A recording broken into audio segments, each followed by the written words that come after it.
মেয়েটি কে? ও হচ্ছে অদিতি। অনেক ছোট্ট থাকতেই বাবাকে হারিয়েছে।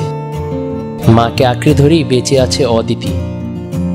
ছোটবেলা থেকেই বই পড়তে ভালোবাসে, বিশেষ করে গল্প বা উপন্যাসের বই।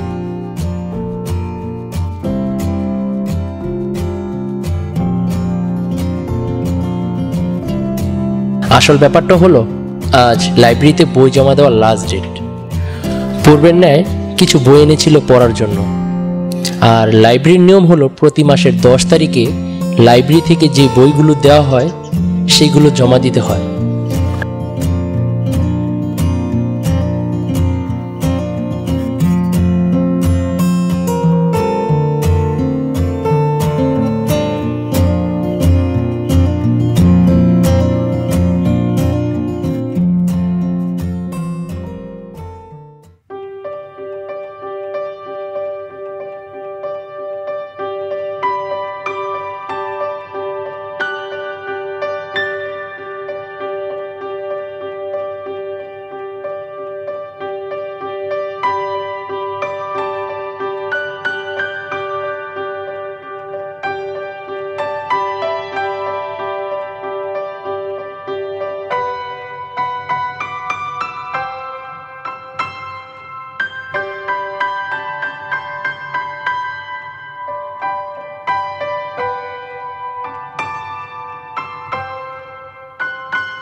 অদিতি ডায়েরির লেখা গল্পগুলো চুরি করতে করতে কখন যে গল্পের লেখককে নিজের অজান্তে মনের কোণে জায়গা করে দিল তা নিজেও জানে না। কখনো রাত জেগে ডায়েরি থেকে গল্পগুলো সোশ্যাল মিডিয়ায় আপলোড করা, আবার কখনো ডায়েরিটি নিজের বুকে আঁকড়ে ধরে ঘুমিয়ে যাওয়া।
এই অদিতি, এদিকে আয়।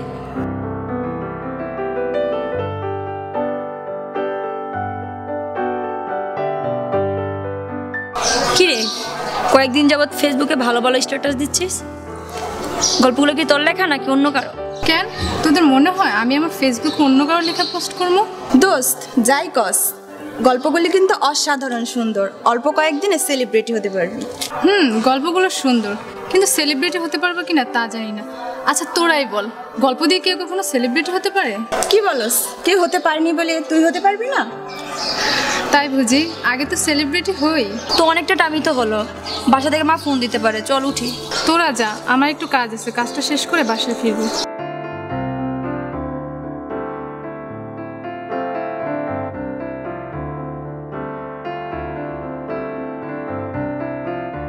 কোথায় পাবো আমি এই গল্পের লেখককে? আমি কি তোর সন্ধান পাবো?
কে লোকটি?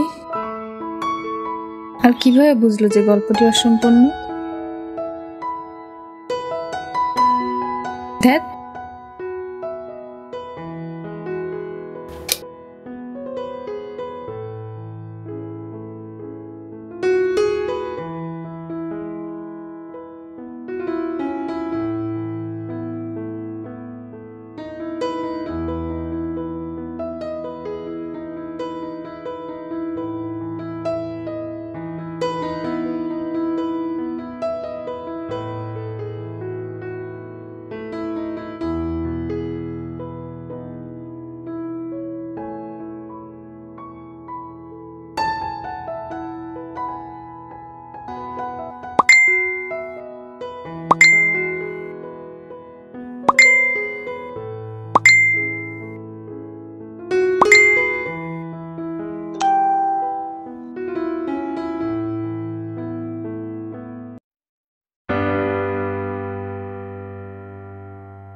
আমি আপনাকে কথাগুলো ঠিক কিভাবে বলবো বুঝতেছি না, আর আপনিও বা আমার কথাগুলো কিভাবে নেবেন সেটাও আমাকে ভাবাচ্ছে। আমি জানি আপনার মনে হাজারো প্রশ্ন। আপনি কি ভাবছেন, আমি কি আপনার সেই গল্পের লেখক? হ্যাঁ, কেন নয়? যদি আপনি আমার গল্পের লেখক না হয়ে থাকেন তাহলে আমার ভুলগুলো কিভাবে বুঝতে পারছেন? আর গল্পের লেখক ছাড়া অন্য কারো তো জানার কথা না যে আমার লেখে কি ভুল আছে, যেহেতু ডায়েরিটা আমার কাছেই আছে। বুঝলাম। তো এবার আমি কিছু বলি? বলেন। যদি আপনি কিছু মনে না করেন তাহলে কি আমি আপনাকে একটা প্রশ্ন করতে পারি? হ্যাঁ, করুন। আপনি কি আপনার লেখকের প্রেমে পড়েছেন? ঠিক প্রেমে পড়েছি কিনা বলতে পারবো না, তবে ভালোবেসে ফেলেছি। পৃথিবীতে এমন কিছু ভালোবাসা থাকে যেগুলো পূর্ণতা পায় না, সবসময় অসম্পূর্ণই থেকে যায়। আপনি কি বোঝাতে চাচ্ছেন? তাহলে কি আপনি অন্য কাউকে ভালোবাসেন? না, অনেক খেয়ালই করেছি। এবার আপনাকে এখানে যে কথাগুলো বলার জন্য দেখেছি সে কথাগুলোই বলি। আপনার ফেসবুকে স্ট্যাটাস দেওয়ার গল্পগুলো আমার লেখা না, এই লেখাগুলো আমার বন্ধুর লেখা। আর আপনার হাতে যে ডায়েরিটি, এটির মালিকও। বন্ধু? তাহলে আপনি কে? সে কোথায়? আসলে ও লেখালেখি করতে খুব পছন্দ করতো। ওর অনেক ইচ্ছে ছিল ওর গল্পগুলো যাতে সবাই পড়ে।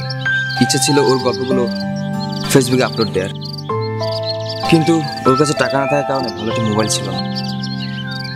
ওর মাকে অনেকদিন বলেছিল যাতে করে একটা ভালো মোবাইল কিনে দেওয়া হয়, কিন্তু ওর মাতা পারেনি। আমিও বলতাম মাঝে মধ্যে যে আমার মোবাইল থেকেও তো আপলোড দিতে পারিস, কিন্তু ওর মধ্যে অনেক আত্মসম্মান বোধ কাজ করত। হঠাৎ একদিন কি বলুন?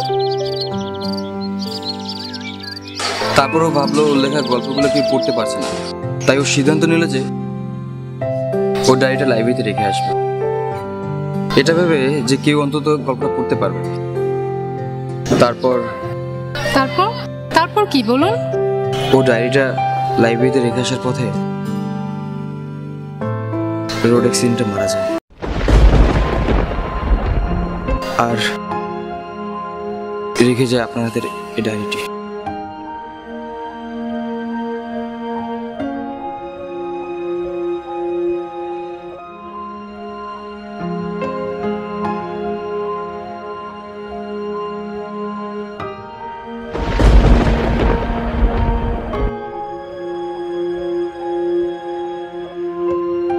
স্মৃতি ঘেরা সেই ডায়েরির পাতা তো খুললো, গল্পগুলো সবাই পড়লো, লেখকের স্বপ্ন পূরণ হলো।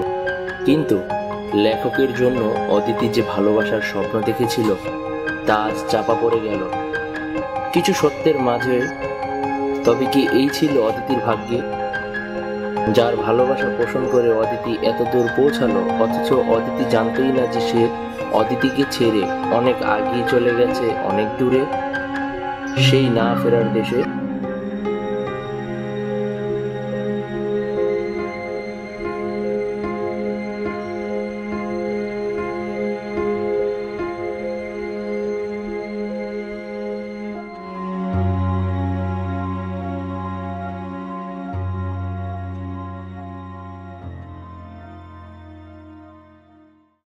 কোথাতে যাবে বাবা? হ্যাঁ বলতেছি, আর আপনার হাতের ডায়েরির মালিক এতটুকু।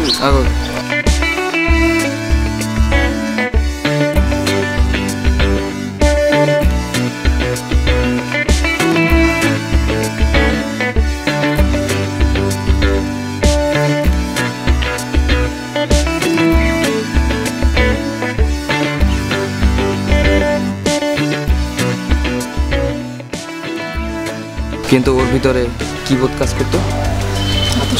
আত্মসম্মান বোধ কাজ করতো।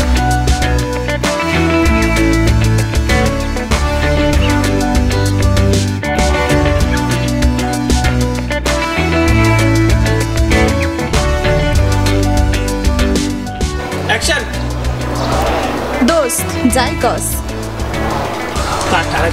সমস্যা নেই, কোনো আগে যেগুলো পূর্ণতা পায় না। ভাই হইতেছে।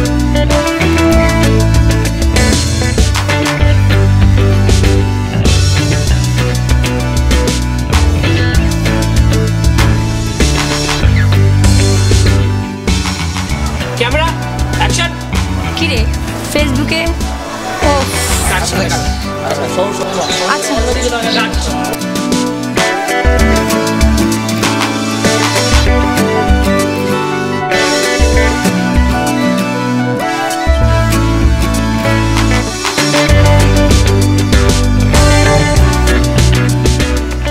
তোরা যা, আমি একটু